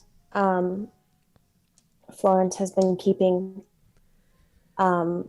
She always keeps it on her person, close to herself, and it's written kind of in code, so it's hard to decipher. It's just Gaelic, isn't it? Yeah. Now, look, there's not much in here about it, but there's locations, places I've been, people I've spoken to. And I want you to have it in case something happens to me. And also, I got you a present for Christmas. And We're doing Christmas presents right now, then. You didn't have to get me nothing. This isn't about you getting me. So I just got this for you. It's not, you didn't have to give me nothing. Don't start that. And I hand her a little box. Apparently say out loud. Are we exchanging presents now? We still got a few days, but I guess we're all together. Oh, If we're going off on a suicide mission after this, then I think we might as well. All right, let's do it. I'm sorry. No. The storyteller is chill with this. Margarita's caught off guard. Marguerite's a bit of a dum-dum. I didn't have time to wrap any of mine. Imogen, you go first. You got yours. Yeah, I've had them all done for like 6 months now, and they're wrapped and ready to go. Amazing. This one is it's a brown box wrapped with a big red satin ribbon, and it's about a foot across and a foot wide, and it's very flat. All right, I'm gonna open it up because I'm excited. Do you want to describe what's in it, Florence? Sure. So when you open it up, you see a beautiful, ornate, Victorian, obviously, fan. And she goes, "It's for when it's hot out. You got to practice fanning yourself when it's hot. Now you know how to do the shiver.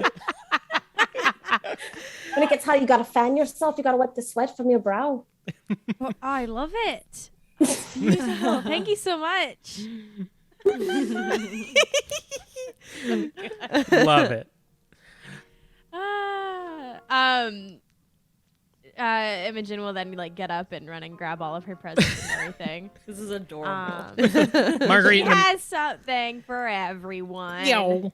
I mean, I'm excited because Emily has not told me what she's gotten anyone. So by all means, go down the line, Emily. And Emily loves giving gifts. It's Emily's favorite thing to do. Char knows because I had her for a Secret Santa type thing once. Yeah, that was good. I've got a small box for Octavia. That's everything's wrapped with bows and it's all very pretty. A larger, maybe like 1 by 1 by 1 kind of box for Evelyn. A small box for Prophet as well, and then a flatter box for Marguerite. Wait, you got me something? I have something for everyone. Of course I got you something. And I've also got a similar box for Florence and a jar of like nuts or whatever crows eat for the crows because I don't know what crows eat. Seeds. There you go. Seeds. I mean, in That's my there. experience, ravens will eat basically anything.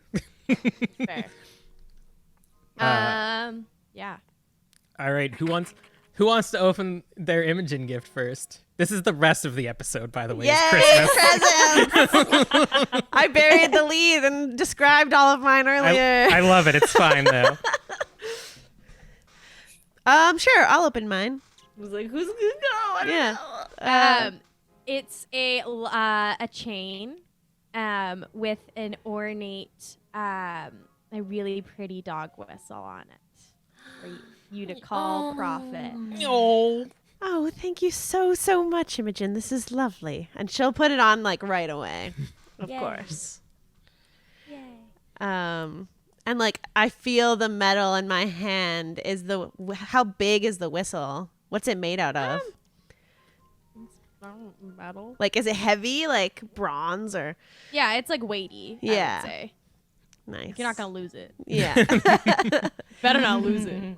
But also, you could like chuck it at someone if you needed something heavy to throw at someone. A weapon. Excellent. Yeah. Evelyn. Yeah, I guess I I'll got- go. Yeah. I got you. It's a really pretty hat Oh. that was not stolen from a grave. Is that saying it was or it wasn't? It wasn't. But it's got like lots of like netting on it. Ooh. So you could like, you could come to the theater with us and it not wear a plague mask. I don't know. I feel like I might still wear the plague mask. I don't That's know if the fair. netting is gonna hide all of this. That's fair. It's a lot of netting anyway. Ah. I got Prophet just like a new bow to wear. Ooh. God. What Alright. color? Does it match me? Ooh, Yeah. Christmassy. Yes. This is sweet. Marguerite, I got a journal. Ooh. And every other page has like a short 2 to 3 line poem written on it. It's lovely. I'm really excited to read some poems that aren't work related. A lot of them are. Oh, then I'm Alright.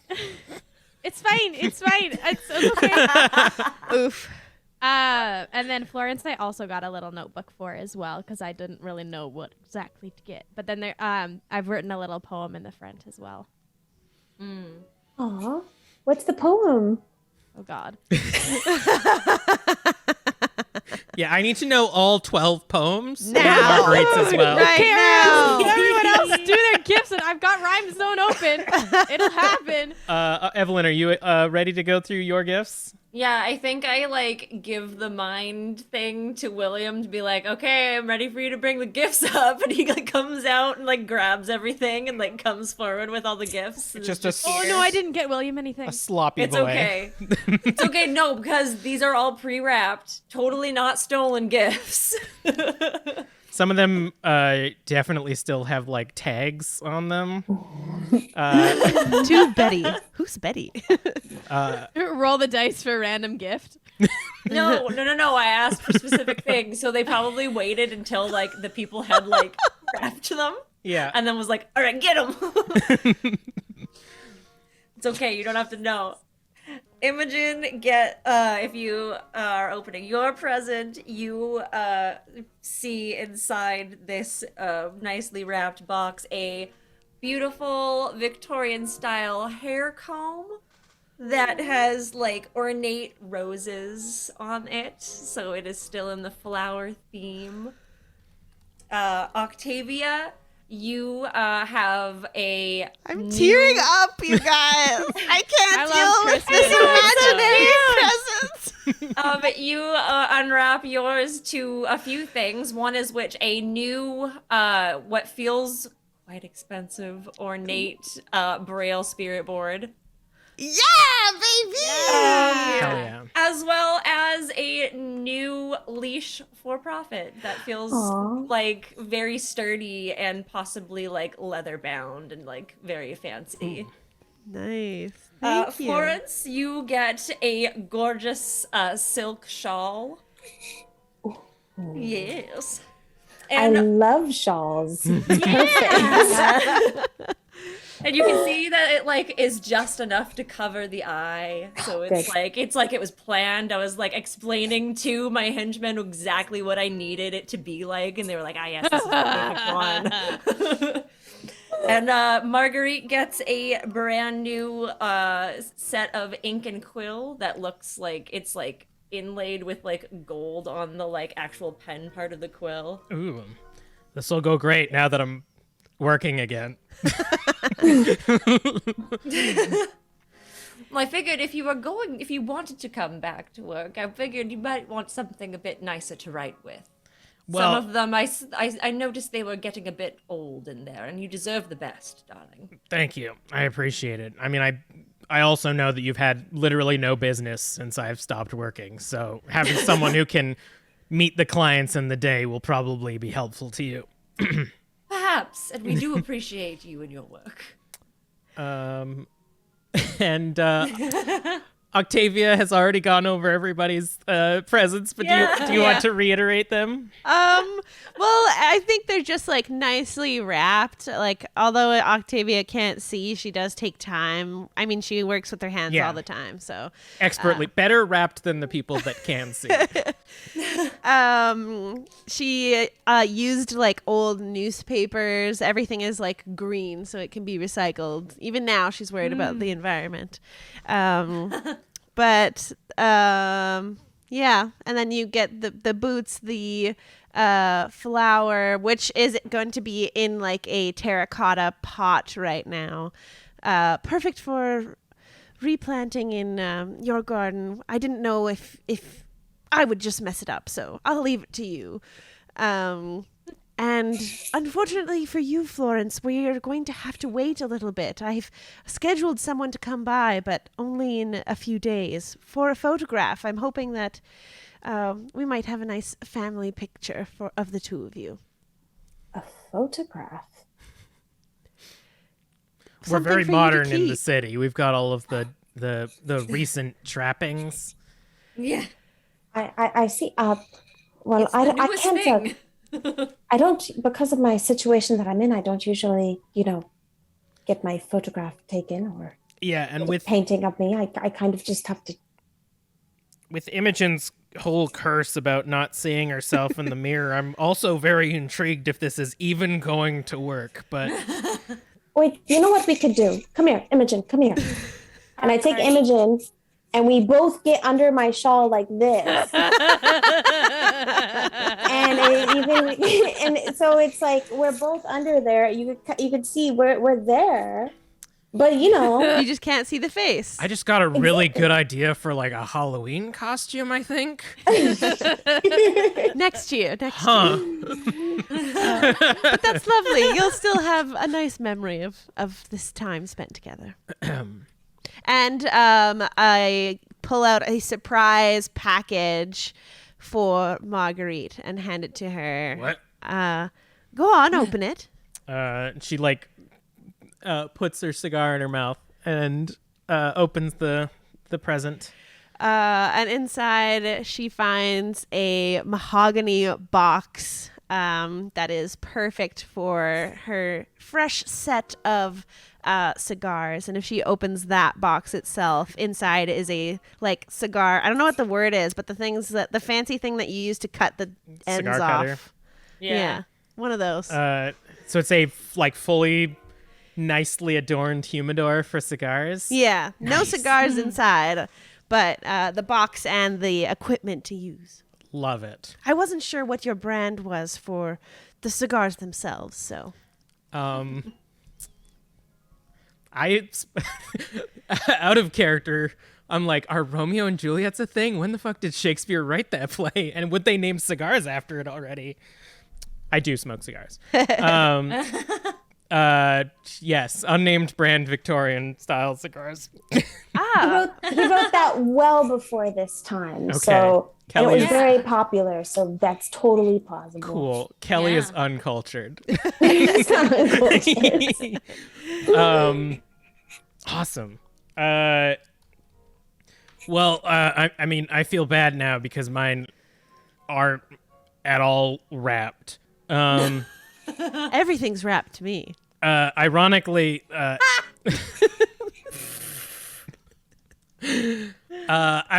Imogen, I also got you a journal because I'm sick and tired of getting your poems all crumpled up in your pocket. So, Well, okay. but it's a nice one. I've been in almost literally hell for the last month.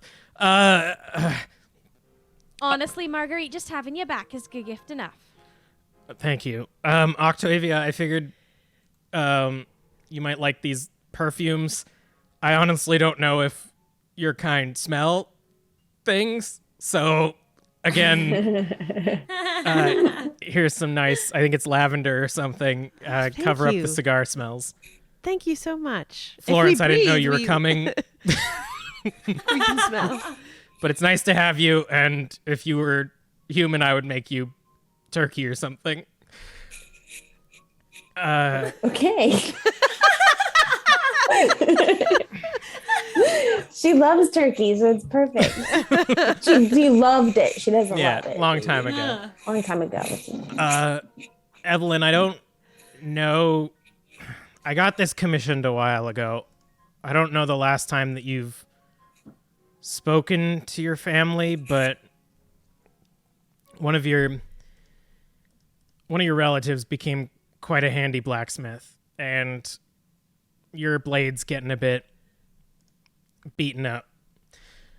I thought you might want to have something to remember them. And she pulls out like a beautiful, elaborate, one of those rapiers that have like the pommel that surrounds your hand.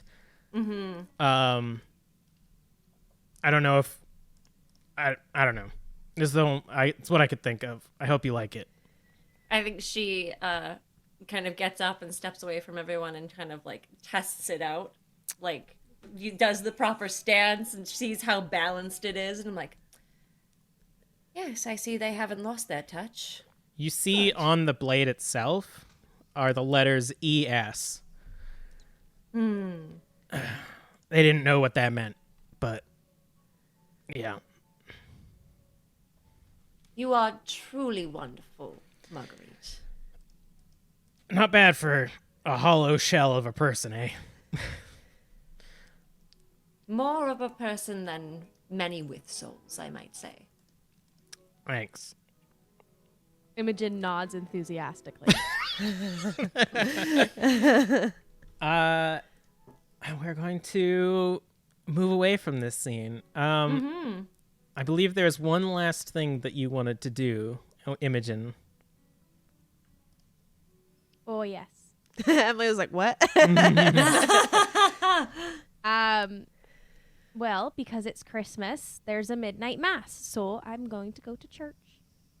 If anyone would like to come with me, they can. I'll go with you. I don't know what would happen if I stepped foot in a church. I haven't done so in quite some time. I think I might sit this one out. All right. I'll come along if you don't mind having a third wheel. Sure. Perhaps I'll eavesdrop on the roof. Ooh. You love church roofs. Have you been going to the church frequently, Imogen, since having tested that you still can? Every once in a while, because I had them looking for the dollar, right? So, Yeah. but probably not since, that crazy ass night a while back. Yeah. Going to the afterlife. Yeah, you know that thing. But yeah, so I had been, but not recently. Okay. So Father Paul would have informed you that indeed during the morning mass they let people know that you're on the lookout for a very important doll for a friend of yours, and much in the way of community they've sort of come together trying to get it. They really hoped they could have gotten it for Christmas for you, but unfortunately it didn't happen. And as you the 4 of you, including Prophet, Evelyn sort of sneaking around the back, approach St. Mary Moorfields. It is a packed night. everyone has come for the midnight mass, Christmas, and now all I can think about is midnight mass. The TV show, yeah. It is quite a crowd. You haven't seen it this busy this late at night in a while, and everyone sort of settles in. Are you going for which row in the pews are you going for? Probably pretty far back. All right. It's like a holiday mass. It's gonna be a long one. Yeah, you guys showed up kind of late. Oh, it's gonna have all the things. So we've got Florence, Octavia, and Imogen sitting on one of the back pews with the with Prophet sort of like just perked up at the end of the pew. And Father Paul sort of walks past and like squeezes your shoulder a little bit, Imogen, but is distracted by everybody else. And you see up at the front is Father Paul, Francis Margaret Taylor. You wrote, is that right? You know, What? the nun. The nun? There's There was the- a nun. You Yeah, wrote there's a nun there. Yeah, you wrote it down on your character sheet. Listen. Oh, wait, hold up. It's over here. Listen, all the people are there. It's a busy ass night. And Father Paul thanks you all for coming out. It's been a rough year with all of the Spring Heel Jack murders, the fire and the carnival in the middle of the city. But it's nice that everybody's come out for Christmas. And he starts giving Christmas sermons. Florence, can you give me a wits and awareness, please? Yes. Uh-oh, spaghetti. Wits and awareness is actually my best thing that I do. Just kidding. I don't know. It's average. It's pretty I'm good. just trying to get some good Good vibes. yeah, Good juju. good mojo on this. Let's go. Vibe check. 4 successes. That was pretty good. Pretty good. Not too shabby, yeah. It's been about a month now since you've sort of revealed yourself to the coterie, and you're starting to get those jitters of being around too long. You're checking everywhere that you can possibly look. And as this mass is going on and the hymns are sung, you start to feel eyes on you. Slowly at first, like people will like look at you and look away quickly. But as Imogen starts to get into it, feeling empowered by your presence and just having so many people around her, you start to feel almost out of place as you notice faces lingering on you a little too long for your comfort. Imogen.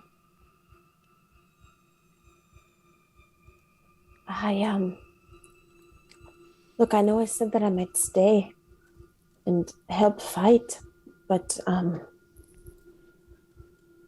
afraid that the longer I stay here, the more danger I put you in, and the more peril I put you and your friends in, and the more peril you're in, the less we can do about what's happening. I think I must go. All right. Well, we know where they are, so we can take care of them, and then it'll be all right then. But you must know that when I go, they'll try to follow me wherever I am. So you need to take care of this quickly Right. before they move. You hear the caw of 2 crows outside, a known warning for you. I must go now. All right. Be safe. I pull down my my veil and I head out towards the entrance. But I turn and I head downstairs to the basement of the church. All right. As you do that, Evelyn, from your perch at the top of the church, you see a couple figures from the pews sort of excuse themselves and shimmy along and begin to walk down the aisles. Florence, you find underneath the church, the door is locked, but it doesn't take much effort to open. And you head into what is the living area, sort of the rectory of the church. And it's leading deeper into the basement. Can I find a place to hide? Sure. There's like closets and like beds and stuff that you could hide under, as well as there's a door leading into what you would assume, being a Catholic, is sort of the catacombs of the church. Actually, wait. I don't know that people are pursuing me. Possibly, correct? I don't hear No, footsteps. you saw them look at you, but you didn't see them actually get up. I head towards the door where the catacombs would be, and I walk through that. All right. As you enter, you lead into like almost the maze of catacombs under here, and you see just like the various like coffins and stuff. Boy, I don't know what Yeah, coffins and shit. I'm like Skyrim normal catacomb things, as all of us here at the table know. Yeah. Yeah. And are you just trying to make your way possibly to another exit? What is your intention? Yeah, I'm trying to find another way to exit. All right. Imogen, I would say at this point you notice a few figures leaving the church and looking around for something. You would assume Florence with all of your information.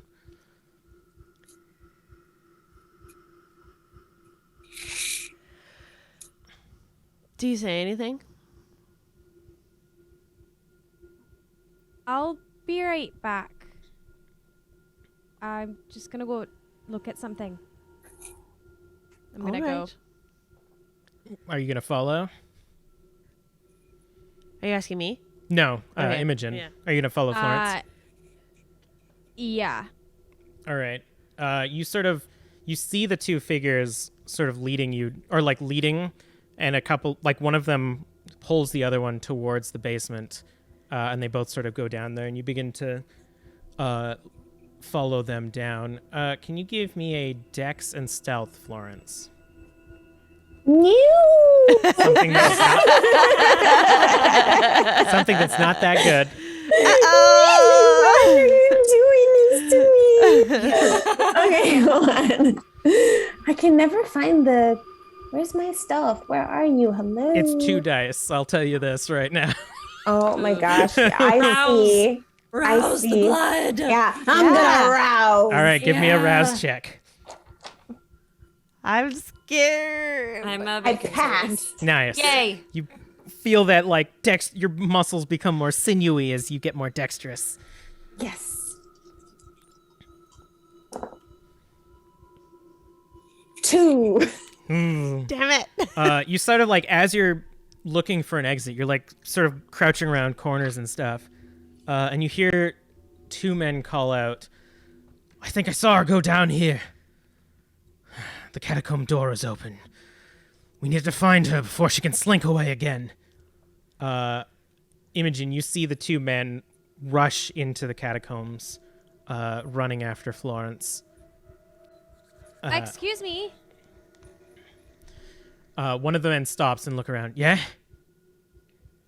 Oh, hi. Are you looking for something? Yeah? What concern is it to yours? I think that you should leave now. And I'm gonna compel them to leave. All right. Am I seeing this at this point, or am I still like, I would assume I sense that things are happening. And I would like to say that no roll is required against an unprepared mortal victim. Oh shit! I Are would they not? defend out that here. possibly inquisitors Would hunting be down a vampire prepared. might be Yeah. prepared. Yeah. So give me a charisma and dominate then. I don't know why okay. I've turned into Let a me beetle. just roll a fuck ton of dice here. Come on. Let's go, I believe. Imogen. I believe in you. 3 successes. Oh. Your you feel a drip down your forehead as you attempt to compel this man. And as he looks at you and smiles, he calls out down the catacombs, "I found another one." Fuck. And you can see him pull out a pistol. A pistol! Florence. This is a church. Florence, you hear footsteps, and you hear, "Come out wherever you are. You can't hide this time. We're gonna find you. Just like we found the other one." Florence is totally gonna do something cool in just a second.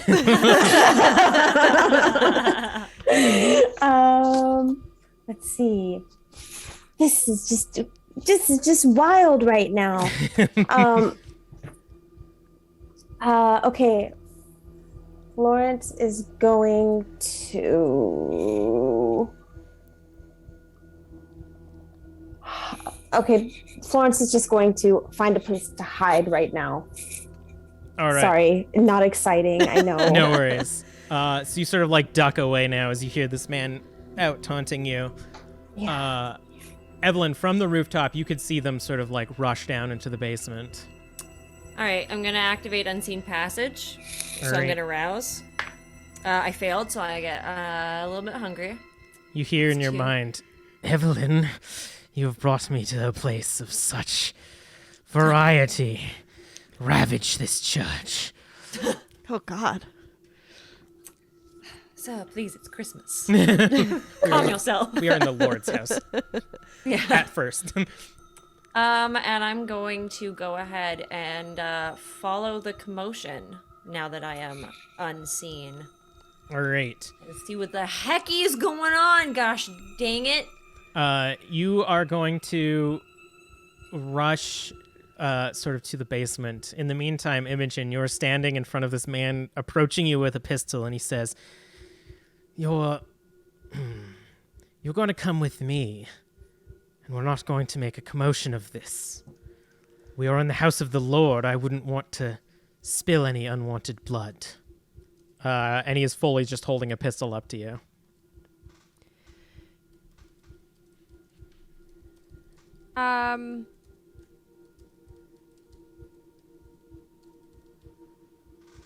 We're in a church. You can't. You're gonna pull a weapon on someone in a church? Are you saying this out loud? Yes, I'm saying this out loud. We also shouldn't allow monsters in a church. Your kind do not belong here. Now I say again, we're going to pay a visit to a friend of mine. My kind? That's awfully sexist of you.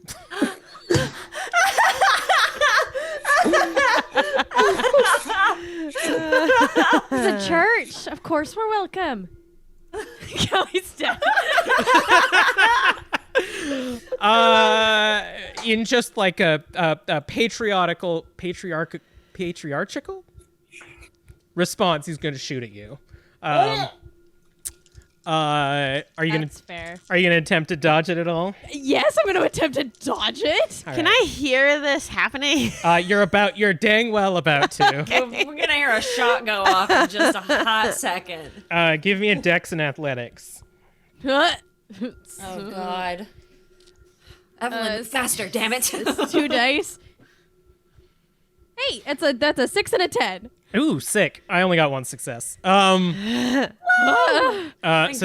This shot rings out and you sort of like duck behind the door that you had just entered. Everyone in the church hears a gunshot. And Florence, you hear an echo of a Well, that's gunshot coming exciting. from the room just where you would come from. What's around me? Normal rectory stuff: a bed, a desk, a closet, a door, a gas lamp, a Bible. I throw the Bible at him. Try to distract so that I can run away. Also give me a Dex and Athletics. In the interim, Florence, are you... 2 fails. I want to confront the one who's looking for me.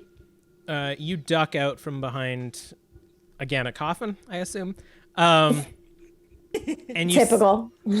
You see, like, dressed in their Sunday best, but the unmistakable outfit of the thick leathers of an Inquisitor standing in front of you, again holding a pistol, and he says, "There you are." I want to use mesmerize. All right, go for it. What is that? That's manipulation and dominate, right? Yeah, give me a rouse for this one. Arouse. Arouse. I passed again. Nice. So beef. Yeah. Wild. Okay. Manipulation, dominate. Ooh boy. Our friend here did not roll too well. That's good. Well, let's see how I do. Don't count your chickens. Okay. That's true. 1, 2, 3. Already beat him. What command are you issuing to him? Kill your partner. Kind of like pulls the pistol up to you and he says, "Right, all right," and just runs in the opposite direction. Yeah! Evelyn, you have made it to the entrance of the rectory, and you see Imogen just throw a Bible at this guy who like deflects it out of the air and is about to take another shot. Okay. I mean, I don't see the other person coming to kill this man, so Not yet. I'm going to attempt to sneak up behind him and stab him in the back, I guess. All right. Don't hack my friend! He is unable to perceive you as he's like now trying to take shots at Imogen. Yeah. Octavia, the whole church has just like stopped singing and is like standing up trying to figure out what's going on, and a commotion is occurring. Okay. Commotion. Give me a dexterity and melee, Evelyn. Okay. Oh boy, that is 1, 2, 3, 4 successes. Oh boy. You managed to slice his back. Again, he's wearing like this very thick leather. So you managed to like cut through the leather and slice a hole in it. But does not seem to draw any blood as he turns around and starts firing widely behind him. And he stops and he says, "What the fuck are you doing here? You're supposed to be looking for her."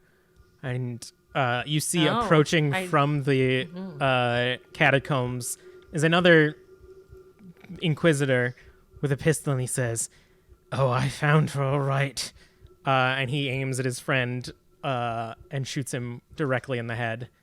Wow. First guy falls down, and you see for a moment he like looks at his pistol, and he looks around and he says, "Did I do it? I think I. Wait, what's going on here?" Can I grab some in all the... Emily was an altar server. I grab like priest robes and like throw them over him to confuse him. I'll say, given the fact that he is now like confused as to why he just did this, you like Now he's more confused. throw the robes over his head. That's a real Scooby-Doo right there. Yeah. Yeah. And he is now like flailing wildly with these robes on him. I don't know what to do now. I would like to activate awe, Oh. and I'm going to turn to the crowd and say, "Everyone, this man clearly needs our help. He seems to be a bit disturbed. We must aid him." Give me a charisma and persuasion plus. With my convince crowd specialty. Forgot. How is that such a specific? +2 for awe as well. Damn. That's smart. That's power gaming. I can convince crowds. Yeah. When shit goes down. Okay, let's see. 2 10s and a lot. Yeah, 1, 2, 3, 4, 5, 6, 7. Oh boy. Let's go, Army. Let's go assist this man. All right, let's paint the scene then. We've got an entire crowd of Christmas mass peak capacity now being essentially controlled by Octavia. We got Evelyn rapier in hand, new Christmas rapier in hand, with a Inquisitor who has been Scooby-Dooed in front of her. Imogen literally throwing Christ at this person, and Florence in the catacombs, seemingly aware that your niece has been well taken care of. Yes. I'm going to ask how. First, I feel like Evelyn is the one that's got the first command. How would you like to resolve this situation? I'm so torn because part of me just wants to kill him while he's bamboozled, but also I feel like the priority should be getting Imogen out of there. So I don't know. Okay. I think I'm gonna go for it. I think getting rid of these assholes is important. I feel like we're gonna just try to take a stab at him while he's bamboozled. Give me another dex and melee. You know what? I'm gonna rouse the blood.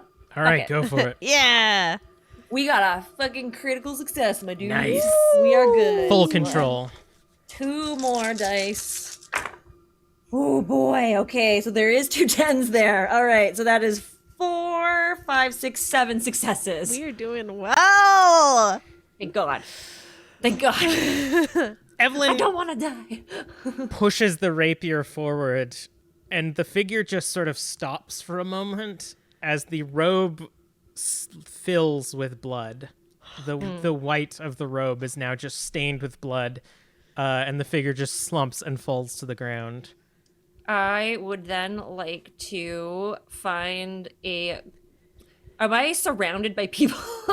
They haven't come in yet. You're like in the Okay. basement area, so the people would have to rush out to the front of the church, Okay. make their way into the Cool. basement to find you. I would then like to activate Mask of 1,000 Faces and just become a generic, like old, like nun, and just go up to Imogen and be like, "My child, we must leave this place. Come with me. I will take you to somewhere safe. This horrible scene. We must leave." Okay, do I know that that's Evelyn? Yeah, though? you saw her. Literally seeing me transform into an. Good. And I'll say that Evelyn and Imogen are able to escape with no problem. Octavia, a chaos ensues as the crowd of churchgoers discover these 2 dead bodies in the basement, trying to find a answer for it. And Florence, you are able to escape into the catacombs, find an entrance elsewhere where your 2 raven companions will meet you and assist you in the escaping of London. I'd like to write a note in my new notebook and have one of my ravens drop it off to Imogen. All right. They will indeed do so. What does the note say? It says, "Don't worry, I'll be back. In the meantime, I'm going to send some help." As you sort of roll up that note, give it to one of your ravens, and they fly off to the IOU. It's Rocky. The paper that you had ripped out reveals the page that Imogen had written her note or her poem on. Imogen, would you like to read out that poem? Sure. For when you travel around the world, for whether you stay, run, or hide, from me, your child, your dear little Rose, this journal can be by your side.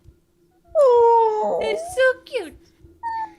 And that's I where like- we're going to leave it for tonight. Ah! Yay! Oh, the feels. This was a wholesome one. episode. But Oh. also so But scary. also, yeah, intense. Oh, boy. I'm gonna sneeze. No, I'm not. It's fine. I'll do some housekeeping though. The easiest way to support Tabletop Tiddies is to become a patron at patreon.com/Tabletop Tiddies. You can also check out our merch at tabletoptiddies.threadless.com. If you follow us on the socials at Tabletop Tiddies and tweet using hashtag TTTiddies, Kelly or Shar might name an NPC after you in one of our shows. Our next stream is on Tuesday at 7 p.m. PST, our Into the Revelia D&D show. And all of this information can be found on our website at www.tabletoptiddies.com. Every time I'm saying titties, it's with double D's. And thank you so much for Shayne for being here. This was Yes. incredible.